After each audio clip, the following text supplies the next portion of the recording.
May bagong uso na naman. Makikisabay na naman yan sa trend.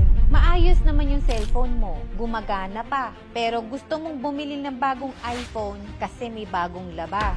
Pati yung viral ngayon na manika na ang mahal-mahal. Naiinggit ka kasi wala ka pa. Mas binibigyan mo ng pansin kung ano ang meron ang iba. Mahilig kang mag-compare ng sarili mo. Lahat naman tayo may kanya-kanyang gusto sa buhay. Hindi porket meron sila nun, trending, kailangan meron ka na rin. Kapag kinukumpara mo kasi ang sarili mo sa iba, mas lalong nawawalan ka ng value sa sarili mo. Hindi mo maa-appreciate yung achievements mo. Comparison leads to unnecessary stress and insecurities. Hindi ka kasi makontento kung ano ang meron ka ngayon. Tinatamaan ka na grabe, buti pa sila, may ganito, ang swerte nila.